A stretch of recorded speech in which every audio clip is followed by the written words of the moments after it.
All right. Hi, everyone. Thank you for joining. We are just about to get started. As people come into the webinar, I just want to remind everyone it's a Zoom webinar. You will not be able to unmute or turn on your cameras. That said, we would love your feedback and participation. So please put any comments you have into the chat. If you have specific questions for our speaker or questions about the program, please feel free to put them into the Q&A. We're going to have time for questions and discussion at the end of the presentation, and we'll definitely get to those. So I think without further ado, we are past the hour. We're going to get started. So thank you all so much for joining us. This is our first program in LPI's newest initiative to create a professional development program for planetary scientists, particularly those in early career stages, but some of these topics, like today's about managing stress fatigue, are relevant to everyone. So this is an offering created by the science engagement team, and we've been developing this program that's intended to support the planetary science community. And these offerings are really meant to be tailored to the folks who are in that community. So your feedback is really valuable, and we're very excited to bring this first program to you. And we encourage you to sign up for our newsletter because we're going to have more of these programs in the future. Okay, so before we get to the presentation, I have quick poll questions. So first off, thank you for joining us. Please let us know if you have ever attended an LPI event before. People who have, welcome back. If you're new here, thanks so much for joining. And then the second question is, how would you define your current career stage? Are you a student, postdoc, early career? This helps us get an idea of who we've reached and how we can better develop programs in the future. So I'm going to give you a couple more seconds to answer these two.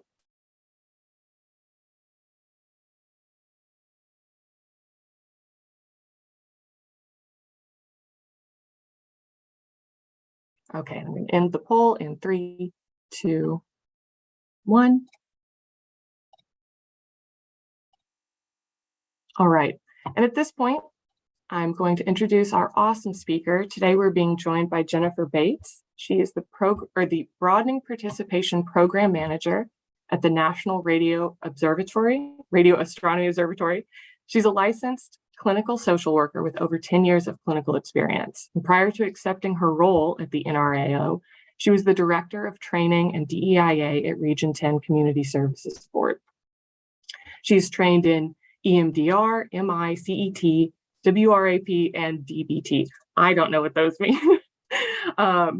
She's also a certified trainer for Community Resilience Initiative, the Mental Health First Aid Adults, Stress Health First Aid, and Cognitive Enhancement Therapy. So she has so much experience talking about stress and how to build strategies and provide recommendations for addressing stress fatigue. So I'm really excited to hear from Jennifer today. And like I said, after the presentation, there's going to be time for questions and discussion. All right, so Jennifer, please take it away. Thank you so much, Grace. Let me share my screen and we will get started. So let's see. Are y'all able to see the screen? Looks great. Wonderful. All right, thanks. Thanks so much. And thank you for joining me today. I am really excited to be here. So our agenda, I'm going to give you another brief introduction. We'll talk about brain and stress. We'll talk about stress fatigue, the stress continuum, how to stay cool, and then we'll do our question and answer. So 3 quotes to introduce me. As Grace said, my name is Jennifer Bates. I included this slide briefly to acknowledge a couple of things. We are all more than our careers, yet so often we define ourselves by them. I do too. So I wanted to define myself a little bit differently. As Dr. Angelou notes, life is about working hard and playing hard, living into it. And I aspire to live up to this quote daily. I like to say that I'm uniquely designed to bear witness by sitting with hurt, sorrow, and bitterness, as well as joy, peace, and triumph. Sometimes all we need to do is lean into someone else's pain to help them get through it. And there's a certain amount of fearlessness that's required for greatness and the pursuit of your passion. Although I don't fully live up to any of these quotes in every area of my life on any given day, I'm working towards them. So you know a little bit more about me, and one thing that you might have guessed by all of the quotes is that I really enjoy them. So get ready. You're going to see several of them throughout our time together. In terms of the agenda, my apologies, I didn't mention the time frame. So I'll be speaking to you. You'll hear my voice for about 45 to 50 minutes or so, and then I left the bulk of the time, about 20 minutes or so, for us to do questions and answers. So feel free to put your questions in the chat. We'll hold on to them, as Grace said, or put them in the Q&A, and I will address them at the end. So let's start off with some other quotes for thought. Today, we are discussing stress. The topic itself can be incredibly stressful. I was stressed out preparing for it. So I included some quotes just to remind us of our inner resilience. Although the world is full of suffering, it is also full of overcoming it. Out of suffering have emerged the strongest souls. The most massive characters are seared with scars.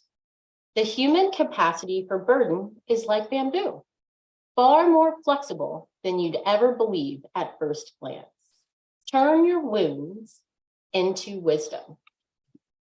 A couple of reminders: be sensitive to the needs of your colleagues. As you will see, we all respond to stress differently, and what is stressful for you may not be stressful for someone else, and vice versa. In order to maintain the space as supportive, please make room for all stressors and all responses to them.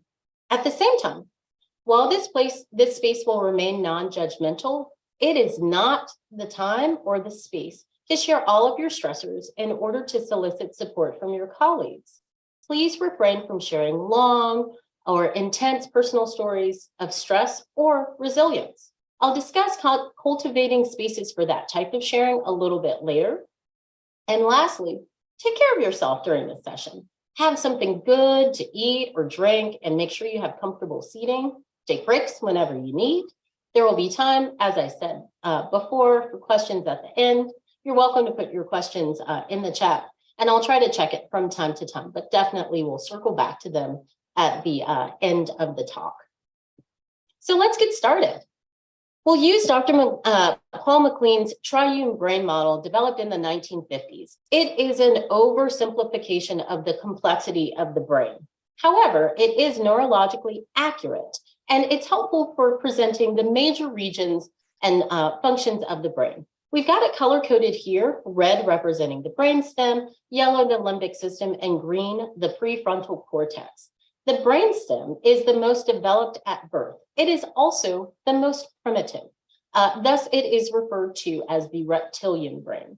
It controls heart rate, breathing, body temperature, and balance, among other systemic attributes. The limbic system is comprised of many important regions, including the hippocampus, the amygdala, the hypothalamus. The limbic is all about memories, fear, emotions, arousal, empathy. It's the seed for connectivity and relationship. The prefrontal cortex, sometimes called the thinking brain, is where we integrate our thoughts and actions and problem-solving, decision-making, those types of activities. Our brains develop from the back to the front and from the inside out. The prefrontal cortex is not fully developed until the mid to late 20s. The brainstem is all about survival, responding to a threat, perceived or real. The fight, flight, freeze response that you may have heard of in response to a threat comes into action here with a hardwired response, again, for survival. We'll discuss the hypothalamic pituitary adrenal axis, or HPA axis, in more depth in a few minutes. The responses of the brainstem, as I said, are hardwired, and that can be a good thing.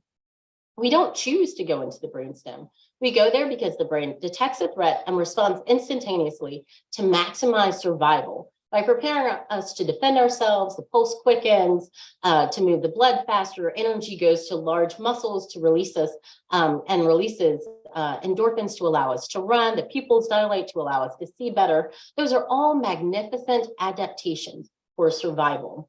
Jumping from a burning building, turning your body inward, and when you're being hit to avoid deadly blows to major organs, pulling your hand back when a dog snaps at it. All good things, helpful things for survival. The issue is when threat response is constantly on higher alert, and our body can't differentiate from threat and non-threat. That creates a stress load that drains our body of energy and begins a cascade of effects. There's a saying that goes, neurons that fire together, wire together. That means that what gets experienced most often builds the strongest pattern. The brainstem will adapt to negative experiences if repeated and respond in predictable ways. If, for instance, keeping your head down when you don't have an answer to the question when the professor asks prevents you from the perceived threat of embarrassment and getting yelled at in front of the class, you do that, and you'll continue to do so, even if you start to know the right answer. The more often you do it, and the more often it works, the more often you'll do it without even thinking about it. It's adaptation for survival at all costs. The limbic system can be called the seat of connection and relationship. When an infant cries, even though his diapers are dry and he was just fed, what's going on? It's the longing for human connection, eye contact, transmission of body contact, relationship development, affect, attention. All of that develops as the brain develops based on life experiences and events. Each area of the limbic system has a slightly different role. The hippocampus has a role in memories, the amygdala in fear, hypothalamus regulates your internal state, the gyrus connects sights and smells together. So complexly interwoven. Certain smells can take you right back to the first time you smelled them. Inputs can be positive or negative. It's the same storage process. That's why understand what's triggering can be so hard, because it's based on personal experience and or interpretations of that experience. More on this and how it relates to stress in a moment. Let's go to the executive. Prefrontal cortex. This is where learning happens.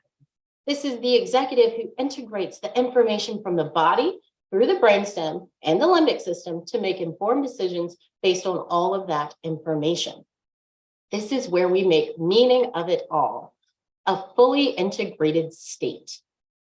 Where executive functions, sorry about that, where there's something on my screen, sorry, where executive functions develop. So let's look at this list of responsibilities.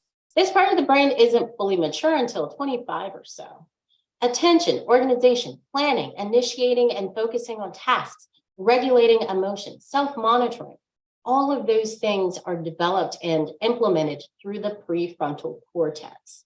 Please know that any part of the brain can cause a response, but it's only the prefrontal cortex that can integrate all of the information, new and old, into a decision, an informed, decided response. So let's say you see a piece of chocolate cake sitting on the counter and you eat it. If you have no idea why you ate it, it was probably driven by the brainstem with information from the limbic system via the HPA axis. If you saw it, remembered best birthday party ever that you've ever had, and you had chocolate cake there, and you ate it while you were remembering that chocolate cake and your birthday party, and probably in your limbic system. If you saw the cake, remembered your birthday, considered how you feel after eating the cake, and what impact it may or may not have on your physique, and then decided to eat the cake, that was driven by your prefrontal cortex. So that's the brain. We all have it. That's what we're all working with. So what's stress? Briefly, stress is internal tension that naturally occurs in response to external pressures. The stressor is disruptive in nature and requires some action or reaction in order to regain homeostasis or equilibrium. A stressor can be an actual event or situation like a submission deadline or a presentation, or it can be the anticipation of something happening, including negative and repetitive thoughts about the outcome. Stress also involves a triage process. We're going to go into that in a moment. We evaluate the threat. We evaluate ways of coping, inner resources, help that's available, and support of others. Our brains, so there are a couple of different theories about how the brain identifies or quantifies a stressor. I will briefly present on 2 of them, and honestly, I'm not going to give any of the theories the justice to the science and the research that's involved. It's an overview. In this model, the brain experiences stress, as you can see at the top. Stress activates the release of hormones to help power the body to respond in full energy. The body responds with a fight, flight, or freeze response. After the response, there's an energy drain, and the brain says, all right, we're all clear. Systems return to normal. That usually takes about 20 minutes. And then after the threat assessment is disengaged, the body is in homeostasis. Imagine taking a magnifying glass to the right side of the diagram we just saw. This is the hardwired automatic response of your body to stress. HPA stands for hypothalamic pituitary adrenal axis. HPA axis, the firefighters of your brain. The hypothalamus is located in the limbic system. It secretes CRH, which signals the pituitary gland to release ACTH. That signals the adrenal glands, which are located on top of your kidneys, to secrete glucocorticoids. These stress hormones are whose primary functions are to maintain homeostasis. Stress hormones. Remember, survival is the goal, right? Returning to equilibrium and surviving is the goal. So these stress hormones are synthesized and released by the adrenal glands, and they affect nearly every organ and tissue in the body. Activities that these stress hormones initiate include mobilizing energy into the bloodstream from storage sites in the body, increasing cardiovascular tone, delaying long-term processes that aren't really essential to crisis, like eating, digestion, food, digesting food, growth, reproduction. Of course, stress hormones do more to help the body than respond to stress. They also help the body to respond to environmental change. They're, in fact, essential for survival. Stress hormones are not bad.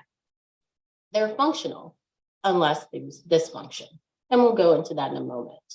In chronic situations, the body never responds from the hormonal flood and can't effectively return to status quo, homeostasis. Thus, the spiraling effects of stress take over because the brain is stuck in threat response mode. This, over time, creates an inflammation response with cascading effects on the body. That's the brain during stress fatigue.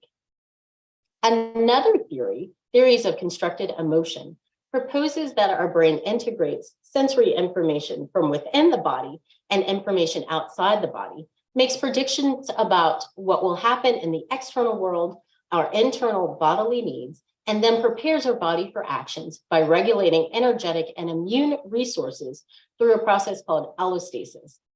Just the way that the body responds to stressors to maintain equilibrium and balance. The TCE model proposes that the brain doesn't operate in a stimulus response model.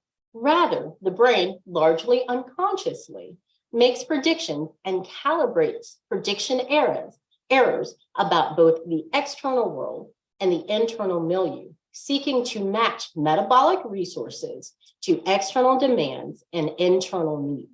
Here, the theory explains that when the brain predicts an acute threat-related stressor, it causes a cascading response in the body. Please note that in both models, the HPA axis is activated and the flood of stress hormones occurs. The models differ slightly in the way that the brain interprets stress. So what is stress fatigue? Anyone and everyone can experience stress fatigue.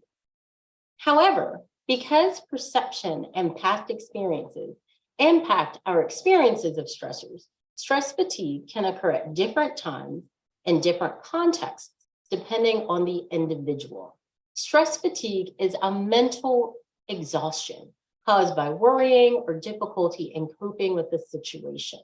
It's the result of thoughts and feelings rather than physical exertion. It's the result of chronic stress, and it is different than physical exhaustion.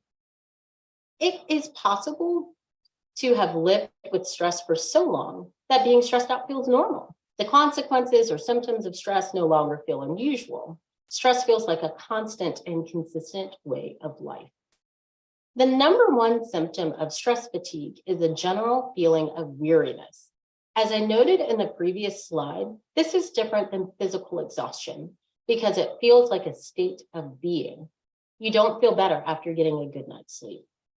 In addition to that general feeling of weariness or drowsiness or fatigue, there are other symptoms present.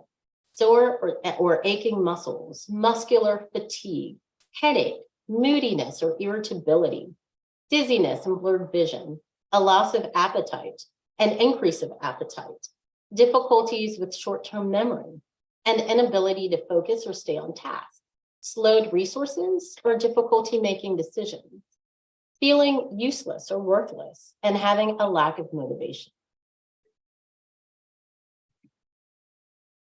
Some of the impacts of stress fatigue.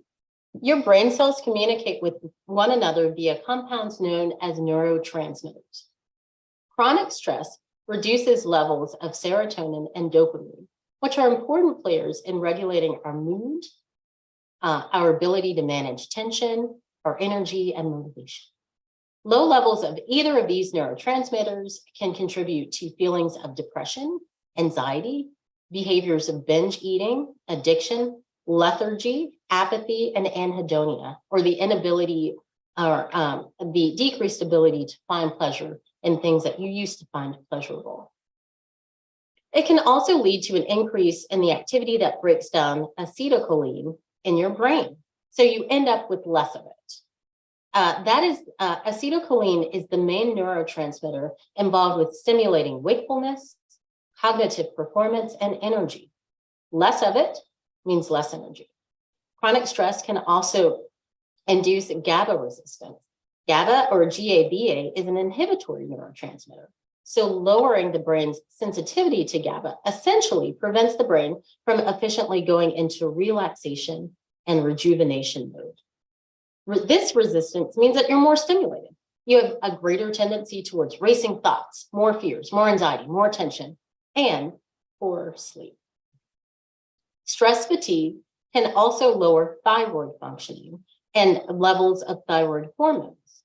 People experiencing stress fatigue or symptoms of chronic stress may have symptoms that mirror hypothyroidism, including fat gain, hair loss, chronic pain, among others.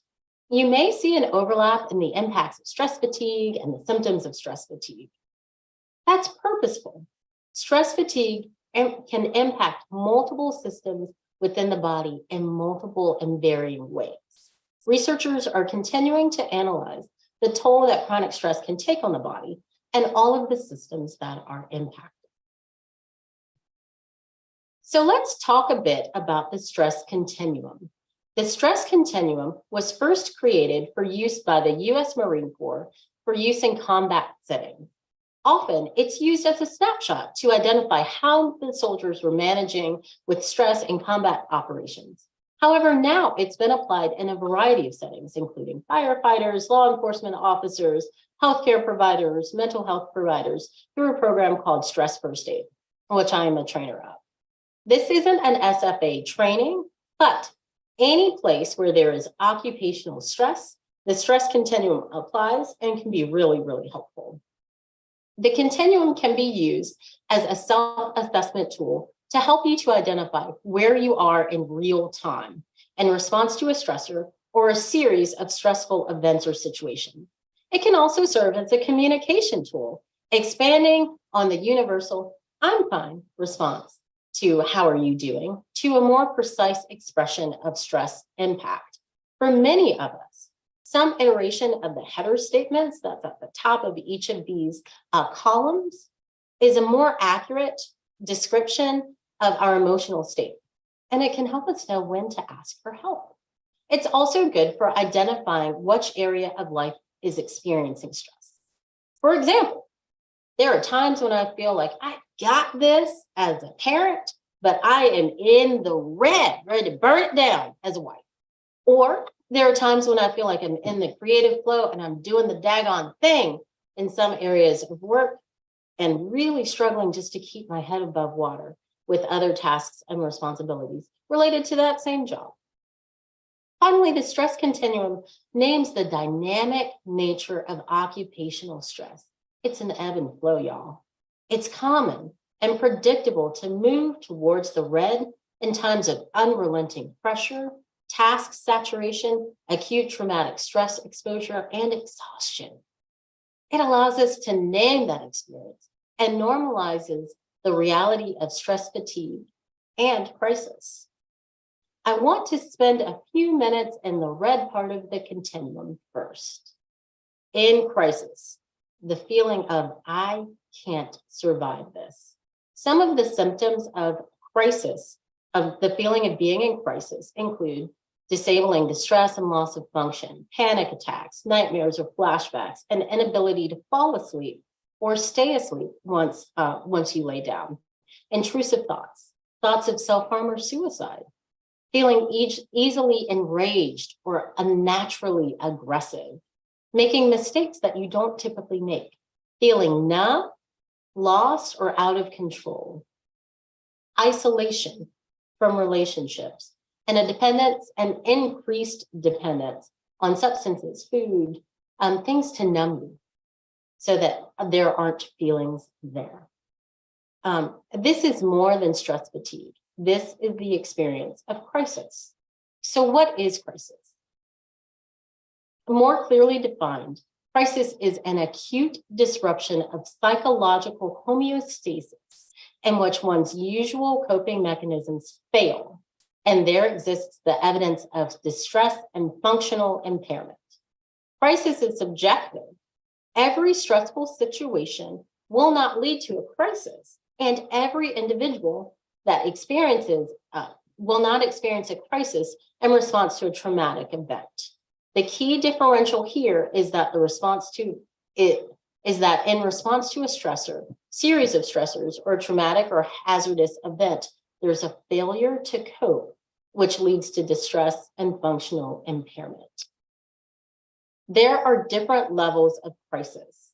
Anne Burgess has researched and taught about and written about victimology and forensic nursing for years. She and Albert Roberts, who studied crisis intervention, developed a model for assessing emotional stress and acute crisis using 7 main levels of crisis along the stress crisis continuum. Although every situation is different, I include the crisis level continuum as a visualization tool to assist us in seeing how stress can reach the level of crisis. So level 1 includes situations with a biomedical cause. On this level, the situation itself, or the lack of coping in response to the situation that has a physiological basis. It might include health problems, situations that result as in response to an underlying mental illness, chemical dependency, those type of biomedical causes. Level 2 includes expected or typical life events, the normal stressors that occur with just living life. They are certainly still stressful and can create crisis. However, they're typical, common, transitional stressors that are to be expected or could be expected on the normal life trajectory. They can include divorce, job loss, moving, parental death. Traumatic stress. These are stressful events that are unexpected. They can be life-threatening, whereas levels 1 and 2, usually those crises are not life-threatening. For levels 4, 5, and 6, any of them could be considered a crisis in their own right or a chronic source of stress. So level 4 includes unresolved issues with family of origin or family of choice, or interpersonal relationships where the trauma, again, remains unresolved and is harmful. A diagnosis of an SMI, experiencing a psychiatric emergency. On this level, as compared to mental health challenges on level 1, the mental health crisis has risen to a level that there's a significant impact on functioning. And then level 7 is a combination of traumatic stress crises, right? Levels 4, 5, and 6, and some chronic stressors, levels 1, 2, and 3. If you or someone that you know is experiencing a crisis, know that you're not alone. Crises happen. They can happen to anyone at any time. The experience of a crisis is not a reflection of a lack of ability. Instead, it's that your natural ability to cope has been depleted And now is the time to get external support to build those reservoirs back up. Please call 911 or utilize the resources on the screen in the experience of a crisis. I'm going to pause for just a moment for those who may want to take a screenshot or write some of these resources down.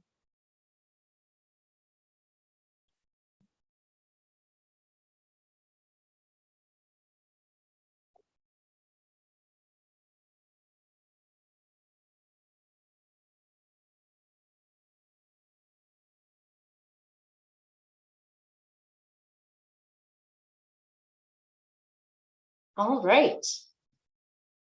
Back to the stress continuum. Many of us cycle through blue, green, yellow, and orange, sometimes multiple times a day, depending on what email you got. Stress fatigue occurs when you stay in the yellow and the orange zones consistently. Let me start with the orange. Struggling, I can't keep this up. The feelings of persistent fear, panic, anxiety, anger, pervasive sadness or helplessness, feeling exhausted, having poor performance, a difficulty making decisions or concentrating, avoiding interactions with coworkers, family, friends, aches and pains, feeling fatigue, muscle fatigue, restlessness or experiencing disturbed sleep, engaging in some self-medicating activities with substances, food, or other numbing activities, and then surviving in that yellow column, knowing that something isn't right. The experiencing nervousness, sadness, or increased mood fluctuations, having an inconsistent performance, feeling easily overwhelmed or irritated in a state that's different than how you typically present, feeling an increased need for control or a decreased ability to adapt to changes and challenges as they come. Having difficulty eating or sleeping, eating too much or eating too little, sleeping too much or sleeping too little. Relationships that used to be enjoyable are no longer as pleasurable, that anhedonia feeling. Experiencing muscular tension or low energy or headaches. As you can hear it from these descriptions of the yellow and the orange, that's the threat response cycle. Your body hasn't had an opportunity. The body hasn't had an opportunity in the yellow and the orange to drain the energy from the stress hormones and flush them out of your system. These are the zones that we've been discussing for most of our time today. So let's turn our attention to the cool colors, blue and green. Green, thriving, I got this. So green comes with a feeling of calm and steady, right? With a couple of hiccups, ups and downs, but pretty much calm and steady, able to take things in stride. You know, I got you, I got this, I'm good. Having a consistent performance on your level of execution. So if you're a B student, if you're a C+, you're consistently hitting it. If you're A+, you're consistently hitting that. Able to take in feedback and adjust, right? So if you need me to do something, I'm able to adjust and reprioritize and shift things and get it done. Able to communicate effectively and and being in the green means that there are normal sleep and eating patterns that occur. Being in the blue, you're open-hearted, feeling creative and going with the flow. There's a sense of confidence and curiosity. There's energy there and clarity, mental clarity and lack of mental clutter. There's a courage and an engagement in pursuing interests and career goals. There's compassion that's present and kindness towards others because there's, again, energy and expansiveness when you're in the blue. There's a growth mindset. So I want to learn new things. That's why I'm curious about it. Locked into that prefrontal cortex. There's a dynamic balance between life priorities and career priorities, right? So everything has its place and everything is flowing the way that I'd like for it to. There's also a connection, a sense of connection to others, a sense of connection to whatever gives and brings you joy. These two places sound like the place to be, right? Staying cool. And again, I want to acknowledge that we all live and fluctuate across this continuum. But I want us now to turn our attention to some ways in which we can stay cool and remain in the green and the blue zone. We talked a little bit about interoception when we discussed the theory of constructed emotion model of stress, that our brain makes meaning of the stress as a threat, as impacted by interoception and exteroception, things that are outside. Interoception is the awareness of our body, how we feel on a sensory level. As I'm giving this presentation, having interoception helps with my awareness of this.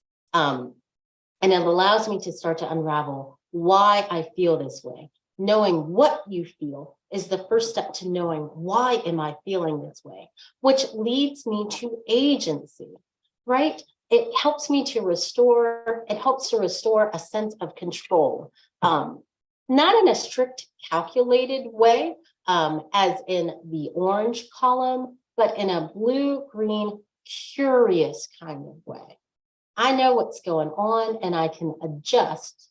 I can be curious about what's going on and I can adjust and adapt to what's going on. So interoception leads to agency. Let's do a quick practice to develop interoception. Why not? You've already got your cameras off. No one's gonna know. Let's practice together. I am going to lead you in taking 4 deep breaths. Okay? Get ready. I'm going to have you breathe in through your nose to a count of 4 and breathe out. Hold it for a count of 4 and breathe out for a count of 8. All right. Breathe in, 2, 3, 4. Hold, 2, 3, 4. Breathe out, 2, 3, 4, 5, 6, 7, 8. Breathe in, 2, 3, 4. Hold, 2, 3, 4. Breathe out, 2, 3, 4, 5, 6, 7, 8. Breathe in, 2, 3, 4.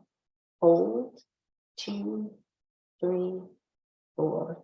Breathe out, 2, 3, 4, 5, 6, 7, 8. One more. Breathe in, 2, 3, 4. Hold, 2, 3, 4. Breathe out, 2, 3, 4, 5, 6, 7, 8. Good. Keep breathing. Nice deep breaths.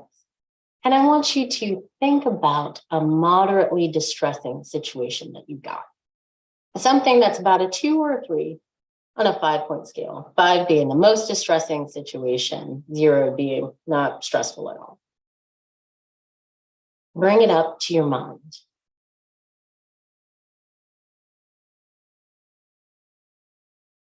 Good. Hold it, and I'm going to ask you these questions that you see on the screen here. Ask yourself, what am I feeling?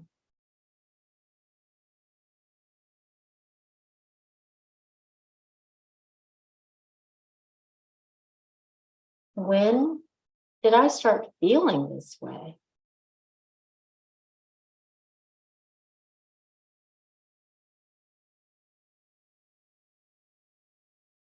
Where in my body am I feeling these feelings?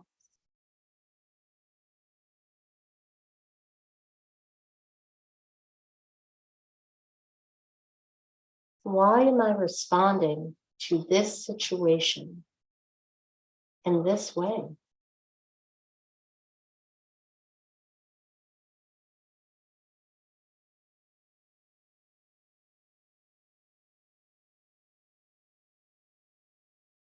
Who are my sources of support in this?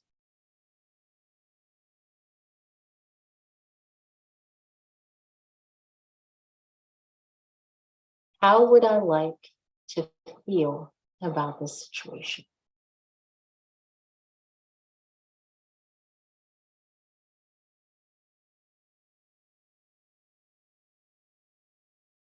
Join me in taking 4 more nice deep breaths.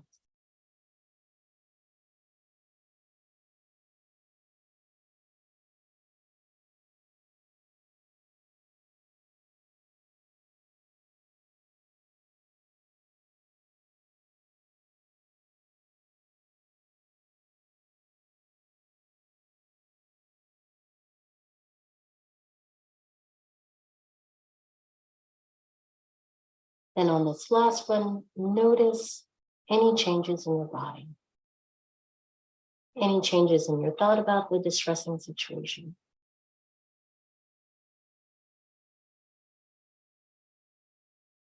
All right. Sometimes it's helpful to jot your impressions down when you do this exercise. You do you. There's no pressure here. Because you have just cultivated interoception. Great job. I'm assuming at least someone did it with me, and I'm excited for you. All right. What's another way to stay cool? Let's cultivate some safe spaces. Research has shown us the benefits of mindfulness, an intentional practice of calming your mind and becoming more aware and attuned to your body. One practice for stressful situations is to escape momentarily to a safe place. This practice allows you to have a pause between the stress and the automated response that you have by turning your mind from the situation at hand, to a place of peace. You may notice that stressors may not seem as overwhelming when you come back from that safe space. So what is it? It's a space that gives you a sense of calm and safety. It can be real or imagined. It's important to know that if it is a real space, it can never have been unsafe. It always needs to maintain that integrity of safety and peace. I've got this mindfulness script for you here to do on your own time at your leisure. I'm not sure that we will have time for it, but I'm happy to return back to it if y'all want to practice during the questions section. If it's helpful to do this practice, I'm going to read the mindfulness script to you so that you just get a feeling for the vibe of it and you know what to do, but you certainly don't have to engage in the practice now, but you are welcome to if you are able to follow along and do it quickly. So take 4 nice, excuse me, I'm sorry, well, I interrupted myself, but anyway, I want to just note the breathing technique that we did, the deep breathing technique. I don't have it listed on any of the other slides. It's called 4 square breathing. So 4 square because you're breathing in 4, right? So you're breathing in for 4, you're holding for 4, and you can breathe out for 4 or 8. It depends on how full or empty you want your lungs to be, but that's a good practice for deep breathing. It is amazing. This is a pause. It is amazing how many of us don't take deep breaths, right? We breathe very shallowly throughout the day because we're in a hurry, we're doing things. So the practice of 4 square breathing in and of itself can help to return your body to homeostasis, to a place of equilibrium and peace. So you'll see on most of the scripts that we have today, most of them start with deep breathing because it's helping to turn your attention to your body and tune yourself in and engaging your prefrontal cortex, right? Because you're actually monitoring and managing your breathing instead of letting it be driven by the environment. Okay. Mindfulness script. Take 4 deep breaths and close your eyes. In your mind, identify an image of a safe space. Look around and notice any sights, smells, sounds, things that you can touch or taste that you associate with the space. Breathe slowly again and give yourself time to look around the space. What do you see? What reminds you that you are safe here? Notice what you feel in your body, any changes. Notice a positive emotional response and pay attention to it. Breathe deeply. I will say it's not on the script. Sometimes it's helpful to sway just to get a little bilateral stimulation as you're breathing. Look around some more. This time thinking of one word that can bring you back to this place. When you're ready, remind yourself that you can return to this place anytime you'd like and then open your eyes and return to your present surroundings. Again, that was just me reading the script. It should not go that fast. I want you, if you choose to engage in this safe space exercise, to take your time and do it with some intention. Honestly, usually these practices only take about 3 to 5 minutes, but you can stay in your safe space as long as you choose.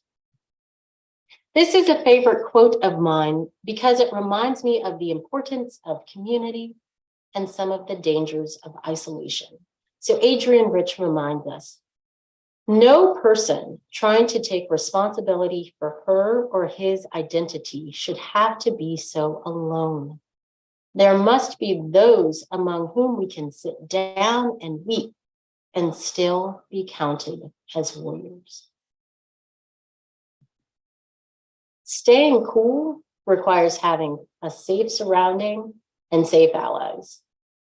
Safe surroundings, plural, if you got them. Safe allies, plural, if you've got those. The main difference between a safe place and a safe surrounding is that a safe surrounding is an actual present day space where you feel safe. It's cultivated.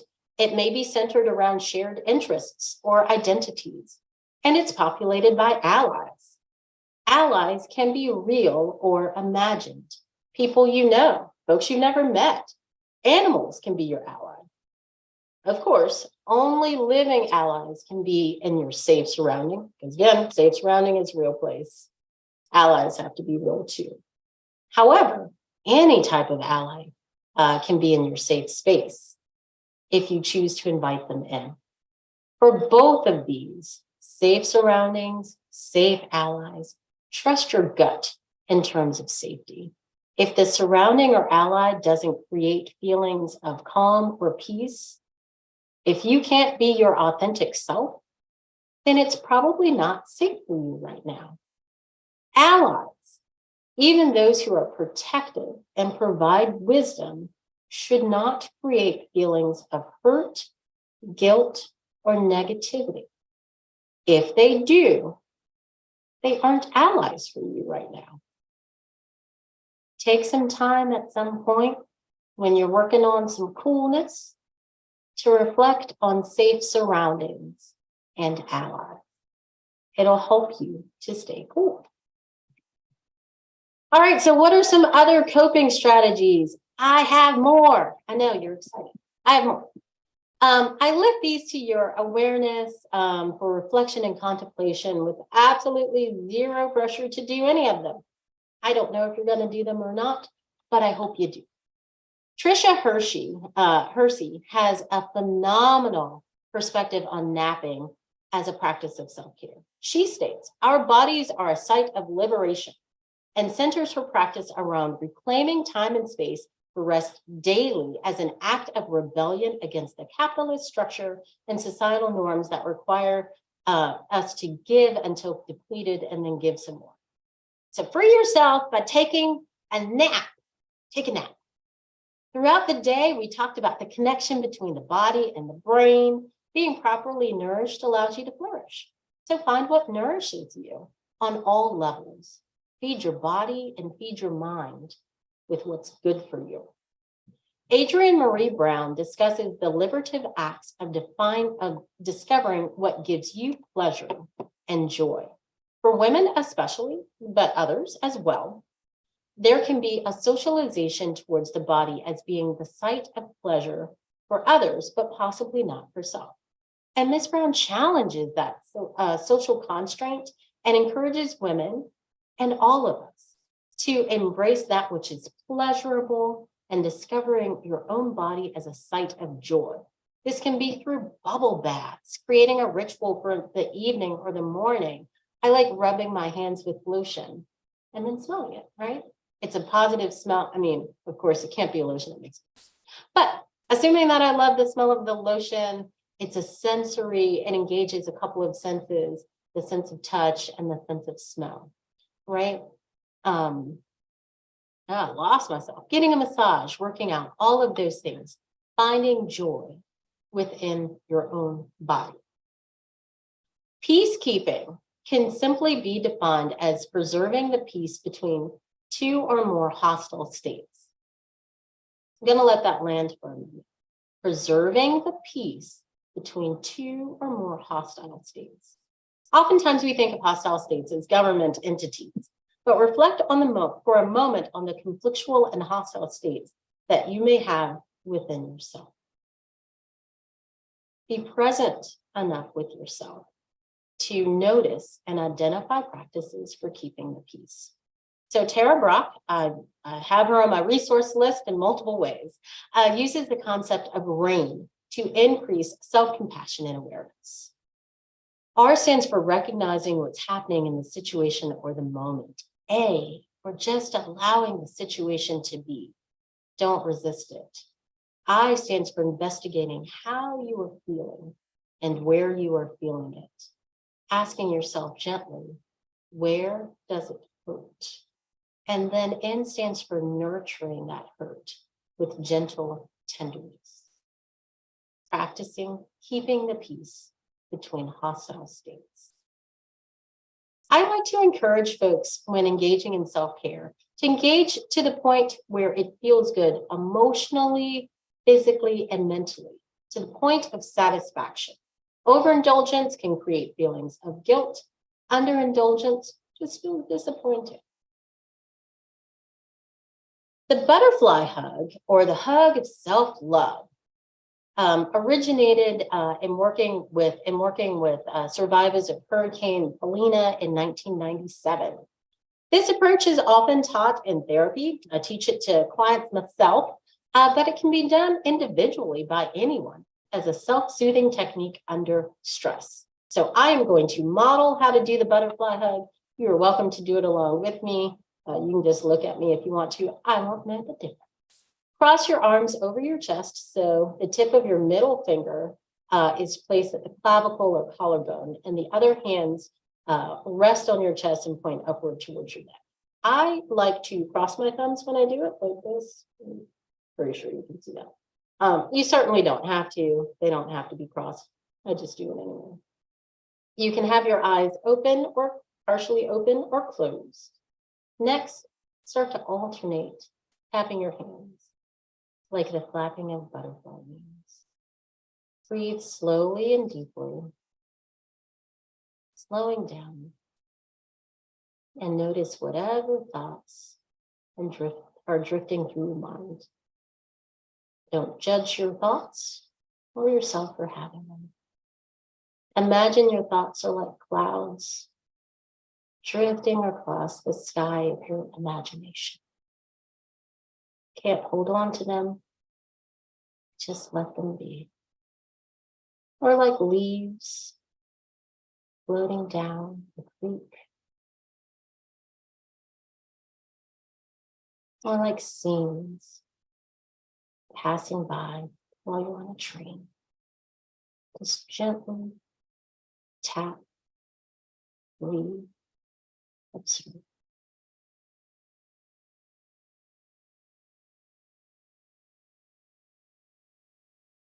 You can also do the butterfly hug without tapping, just letting your hands gently rest on your chest and just press gently, engaging your senses, reminding your body that you're safe.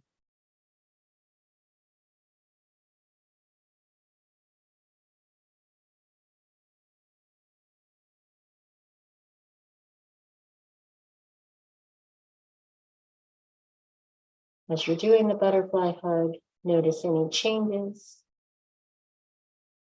And if they're positive, you can start tapping again. And just hold still and breathe it in. All right. Staying cool by surfing the wave. Urge surfing is a technique for managing your unwanted behaviors. I don't know about y'all, but sometimes when stressed, I engage in behaviors that if I weren't stressed, I would not engage in, and I cannot control it. I just have got to eat that whole bag of chips or, fuss at my dog, even though he's a dog and he didn't mean it. So urge surfing allows us to not to ride out the urge to engage in a behavior or an activity that we don't want to engage in, but's driven by emotions or an urge to do something.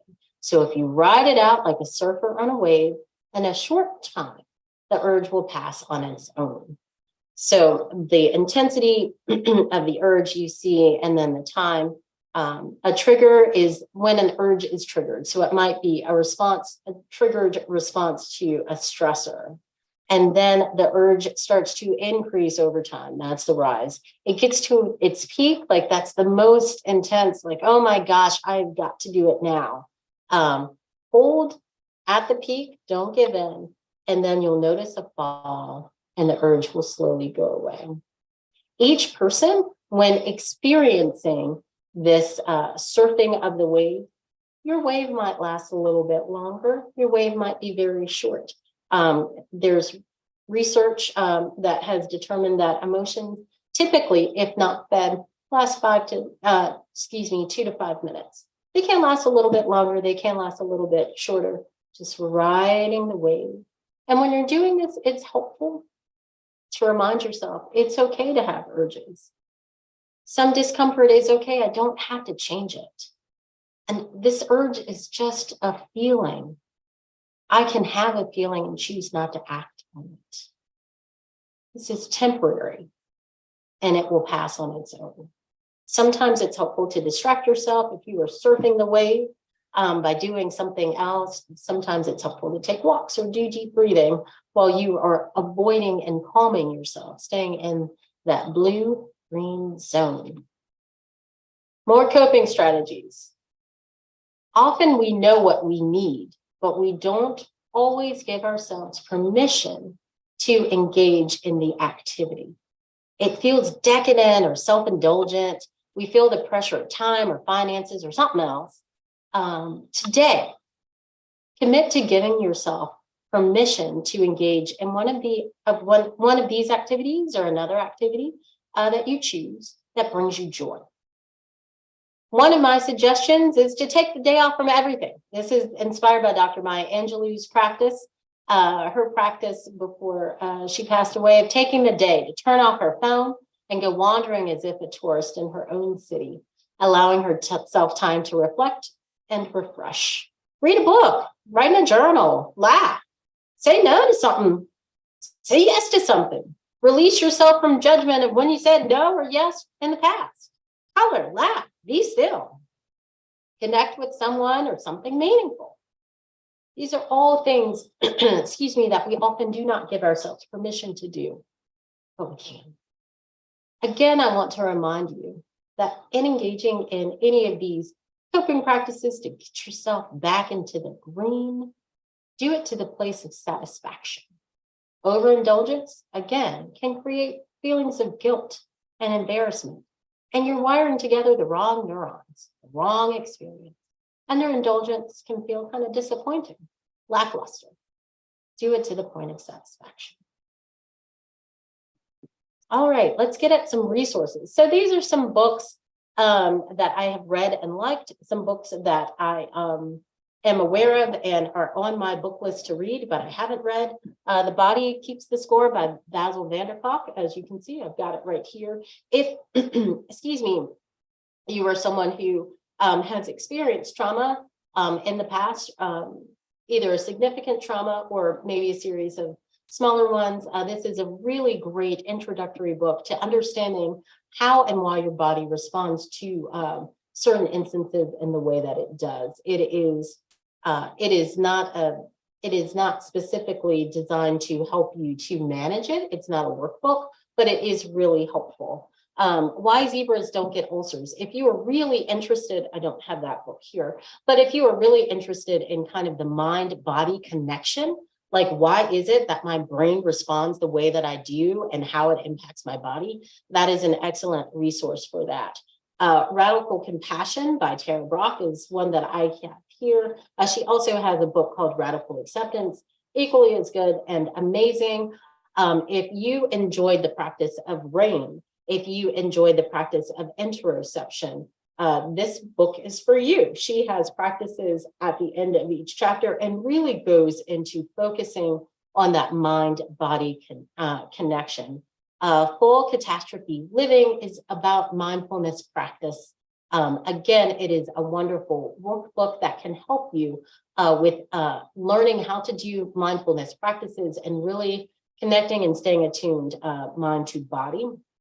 When the Body Says No is another book about the body's response to stress and ways in which you can decrease or you can take control of your stress response and hopefully decrease and stay that response and stay in that blue-green category. Unbreak My Soul is specifically for African American women who have experienced any type of stress or traumatic events in the workplace and recovering from any type of microaggressions that are experienced in the workplace. I have to admit, I have not read it. I have listened to her Dr. Carey's podcast and liked it, but I have not read that book. My Grandmother's Hands by Reese Monahan focuses on generational trauma. So if there's a lot of things going on for you and a lot of your stressors are family of origin types of stressors, that might be an interesting book for you to check out. Tara Brach has a wonderful website and amazing guided meditations. If you enjoyed being led in a meditation, Tara Brach has several on her website and her YouTube channel. They are all free. The therapistaid.com website has a lot of worksheets. It is for therapists, but I'm gonna let you know the worksheets work for anybody. You don't have to be a therapist to access it. There's no login, no cost. And those worksheets, a lot of them are self-help worksheets. And so please feel free to take advantage of those worksheets in addition to getting therapy, if that's something that you're interested in. Those worksheets are free and very helpful. So I will close out my talking time today with this quote, another inspiration from Dr. Angelo, this time in the form of a quote. Everything costs. In order to win, we pay with energy and effort and discipline. If we lose, we pay in disappointment, discontent, and lack of fulfillment.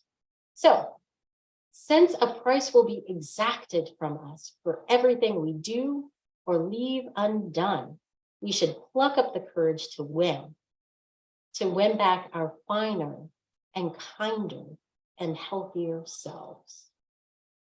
My hope is that today's talk provided you with knowledge, hope, maybe even a few options for doing that good work of winning back your finer, kinder, healthier self. So I will now open it up to some questions. I see we have some things in the chat. So I think, Grace, would it be helpful if I just stop my screen share so that we can take this out? I think that would be great. And if people want to review specific slides, we can go back, but lots of reactions coming in. Thank you so much, Jennifer. This has been a fantastic and thoughtful and helpful presentation. So thank you very, very much. We are going to do questions and discussion now. So you can put your questions into the chat or into the Q&A and we will get to them. So thank you so much and let's get to it. Yeah, all right. So let me look at the Q&A. It is an increasing, it is an increasing, it is an increasing problem that someone might call a crisis line and have a bad experience. They might have a wait time for hours, get dropped due to bad signal, or have an overstressed crisis center volunteer who handles the support badly. How do people survive this? Thank you for that question. And really bringing to the awareness the overburdened mental health system that many of us have engaged in. So I would say this, the resources that I shared are populated by trained volunteers, and it is unlikely to have a bad experience when calling one of those resources. However, if someone, you or someone that you know, has experienced a really bad, uncomfortable crisis line experience, I would say two things. One, that is an episode, not a situation, not a scenario. So please reach out and get help again. It may be that that particular source of support is not the right source of support for you.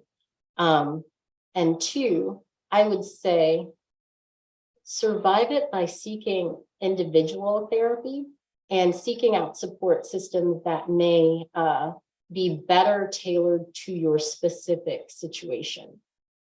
The third thing that I would say is try again. Don't give up on yourself because someone was stressed out and reached out. You deserve the help that you need. And if they can't provide it, it's their problem, not yours. You deserve to have support and to be supported. So don't give up. Keep striving. Let's see.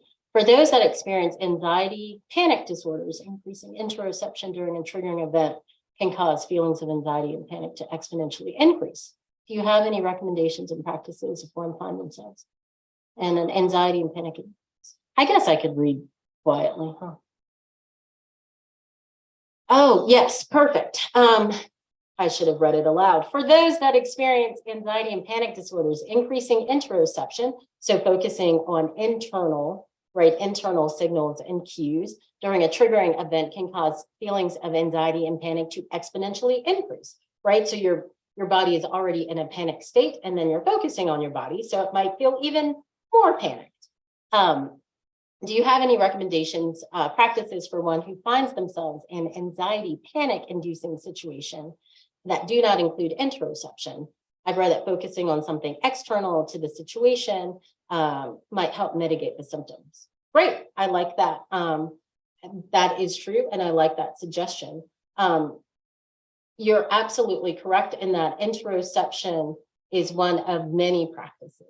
One thing that I have encouraged clients to do, there are two things that can help when you are experiencing increased or intense symptoms, increased or intense emotions within your body. And it is to attune to something external. Some clients that I've worked with and some folks that I work with, they have a rubber band that they put on their hand and they might snap it.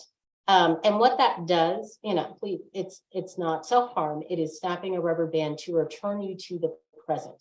Because when you are experiencing anxiety, you're experiencing panic, oftentimes those experiences are because you're thinking about what's about to happen, right? And it is causing a lot of emotion. Or you're thinking about what just happened in the past, and it's causing a lot of emotion, but you probably aren't in the present. And so snapping a band on your hand can bring you to the present. The same with putting an ice cube in your hand and focusing on the feeling of the ice cube, because it hurts, right? Like it starts to zing a little bit if you hold a piece of ice in addition to the melting, so that takes you outside of your body for a second. You're focused on an external source of discomfort that can get you out of that internal place of discomfort, get you a little bit of perspective so that you can take some deep breaths. Another thing that can actually be really, really beneficial whenever you are experiencing something that is an intense, that's creating a lot of intense emotions, creating a panic attack, is to remove yourself from the situation, to try to take a walk, or try to focus on a point that's kind of midline from your view, to focus about 10 to 15 feet away and just focus on that point. You can also do some grounding techniques. So put your feet flat on the floor. This is floor, put your feet flat on the floor. It's a grounding technique. Focus on the feeling of your feet. So you're not going into your body, you're going into the present. Feeling your feet. It's called feeling your feet, feeling your seat. So feel your feet, feel your seat, feel your feet, feel your seat. So you're feeling your feet, you're feeling your butt, feeling what's supporting you, bringing you back into the present. And then that can help with returning to an interoception place. Are there questions in the chat while I read some of the Q&A questions? I'll just say there There is a question right now at the bottom of the chat from Jessica. There was a question earlier from Megan that asked, I wrote it down, that asked, is it normal to sense stronger muscle pain when practicing interoception? Can be. Yeah, it can be because you're actually attending to what's going on in your body. There's a, what can happen when you, it's called dissociation, but what can happen is that you literally aren't present in your body. And so when you're starting to attune and really listen to your body, you can feel some of the things that you haven't been feeling for a while, that you've been numbed out to, that you aren't aware of, that it can include muscular pain, that it can include tension. Like a lot of times I experience tension right here or a wrinkle up my forehead, and I didn't even know that I did it. I also, when I do this practice, I notice that my feet are tense, but they don't hurt. Like I'm not wearing shoes that are hurting my feet, but my feet hurt when I do some of these practices, and it's because I hold tension there. So yes, it is common. It can happen that you notice more tension or more pain. And one practice that you can do is it's called a beam of light practice. And so you can just imagine just a positive beam of light just kind of flowing through you, and you can focus that attention to the place in your body. I call it, when I've taught it, I call it kind of a little bit woo-woo, right? But it actually works, right? I've had someone lead me in it, and it actually works. So you're really focusing that attention on relaxing. You can also engage in progressive relaxation. So just after you do that grounding exercise, to just slowly tense and relax muscles in your body, moving up from your feet all the way to your head, and allow your body to slowly relax. So that is also an option for starting to really diffuse some of the tension that we hold in our bodies. I have a question here. Can you comment at all on how stress fatigue, I like this question because I actually don't have an answer for it. Can you comment at all on how stress fatigue manifests in neurodiverse individuals, and how self-assessment or coping strategies may differ from a neurotypical individual? And I want to say I appreciate that question, and I'm not sure that I can answer it. Yeah, I don't feel confident that I can answer that question and give it a just answer. I would recommend reviewing The Body Keeps the Score for a point of reference, because Dr. Vanderkolk actually does talk about it. I just don't feel confident that I can explain it as eloquently as he does. There are also, I will also put into the chat some of the neurofeedback books that he recommends that I think could actually be really helpful for neurodiverse individuals. So I would say I don't feel confident in my expertise to answer that question, but I do think that this is a good resource that can provide some answers and point you in better, more informed directions. What is the typical time frame for stress to convert to stress fatigue after the onset of continuing situations such as flood, fire evacuation, or serious diagnosis for a family member? So I would say there isn't a typical time frame, because it's all individuals, right? For some of us, if I'll take myself as an example, I've been in several car accidents, and so when I was in like 3 different car accidents from the ages of 18 to 21, and I was fine to drive. I was in a car accident recently, and I was the driver in all of these accidents. I'm a good driver, but I was the driver in all of these accidents, and didn't cause them, but I was the driver. And after this past accident, I couldn't drive for a week. So I want to say that it really depends on context. Those series of car accidents, I was able to drive immediately after each one, even though they were incredibly bad, dangerous accidents. This last one, I couldn't drive for a week. So the turnover time frame really depends on where you are in terms of being in the orange and what the event is and how you interpret that event. It's different for all of us. How do you separate symptoms of generalized anxiety disorder or panic disorder from symptoms of chronic stress, stress fatigue, etc.? Great, that is helpful. That's a good point. And I will say, while I am not providing diagnostic criteria for those things, just because I don't want to give in and feed, kind of like diagnosing yourself. I think sometimes we overdo that.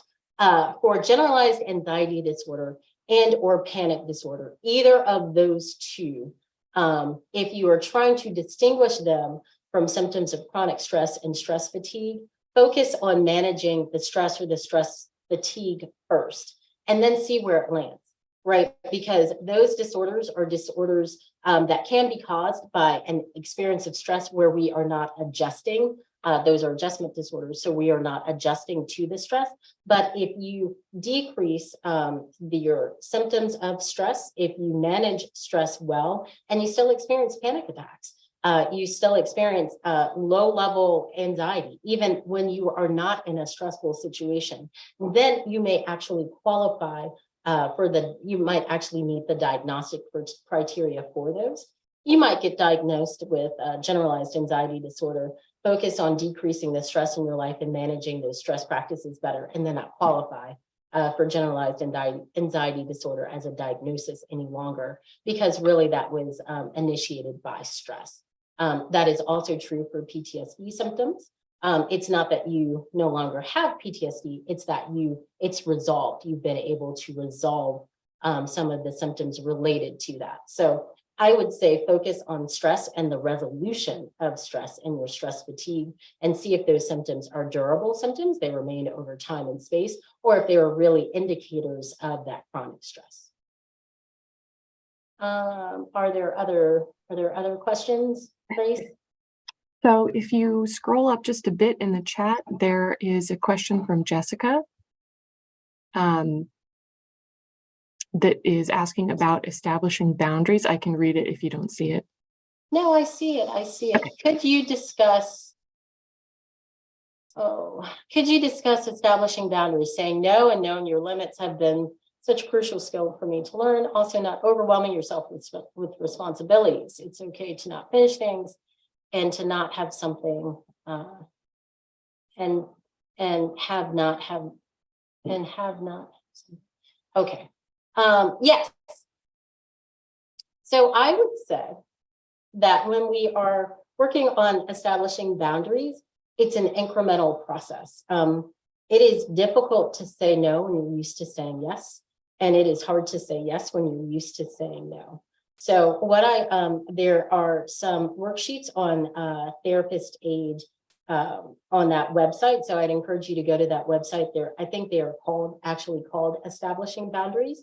And there are different types of boundaries that we establish. So some are boundaries of our time, some are boundaries of our person, some are boundaries of kind of the assumption of our abilities, right? And so you want to prioritize what is the boundary that is being violated either the most or causing the most injury to me, right? Because sometimes it's like, you know what, I just don't like, in my former position, we call it voluntold. I don't like being voluntold. You know, I don't mind if you suggest that I do something, but I don't like being told that I'm volunteering, but actually feeling like I have no option.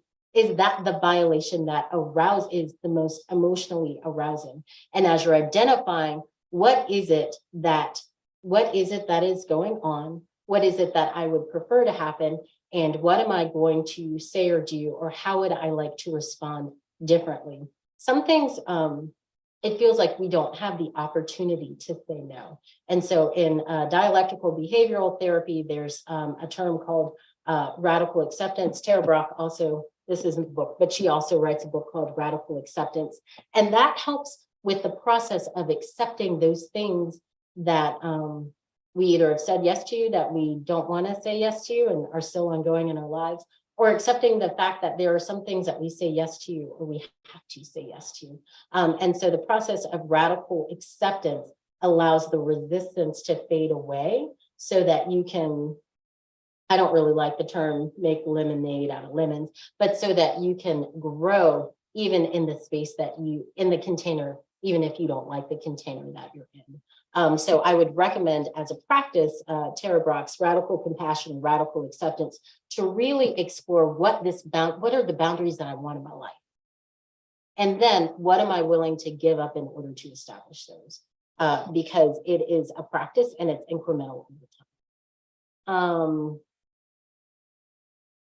All right, I know that we are past our time, so my apologies for that. No problem. Jennifer, I'm sorry.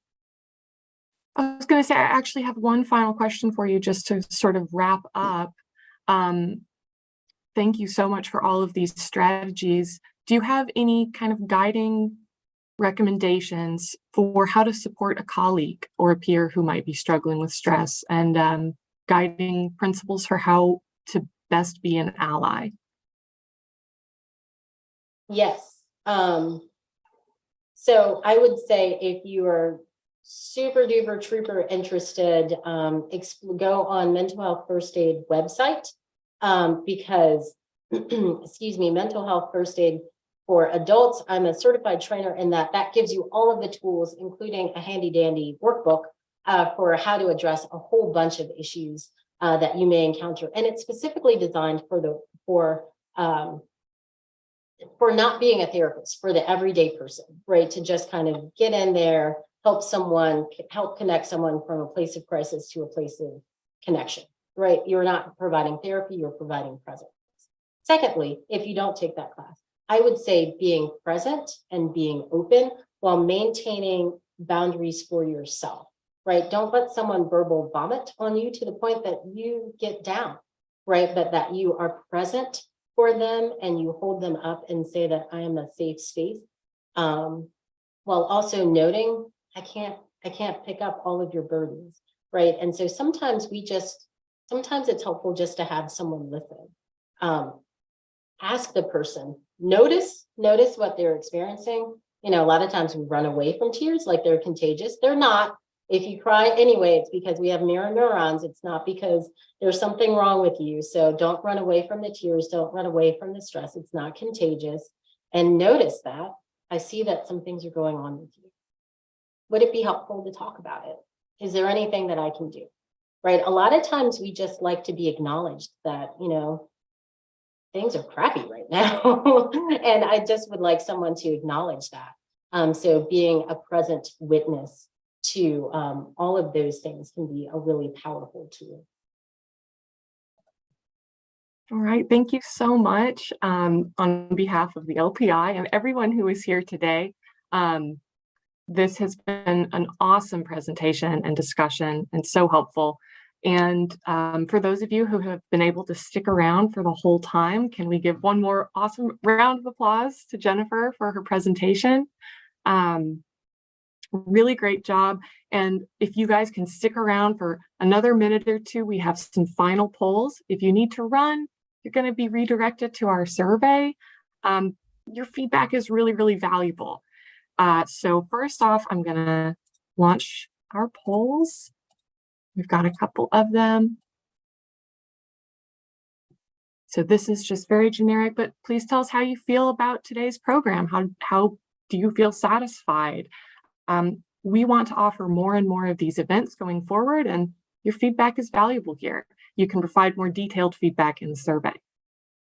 And then secondly, do you want to sign up to receive email notifications? We've launched a new newsletter that's about opportunities for students and early career professionals. And we'll get your emails if you say yes to this, and we'll just automatically sign you up and you'll hear about future programs we're offering. Okay, I'm going to give a couple more seconds. Okay, thank you. And then one more poll.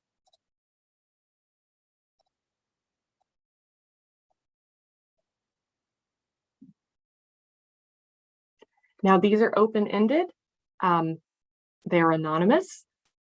If you don't have time to fill out the survey, this is where you could tell us, how could we improve future programs? And are there any topics that you would like to see us address in future professional development programs? So I'm going to give you a little bit of time to just put in a couple words if you have any thoughts on your mind. If you don't, that's okay. I'll stop talking for a sec.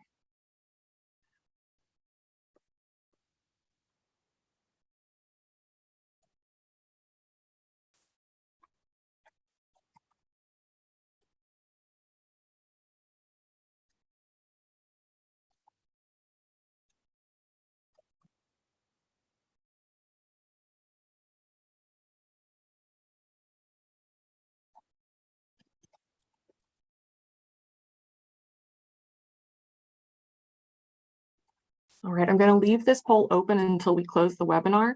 But at this time, I would just like to once again thank Jennifer so much for the presentation. Thank you all for joining us. Please fill out the survey, sign up for the newsletter, and we look forward to seeing you at future programs. Thank you all.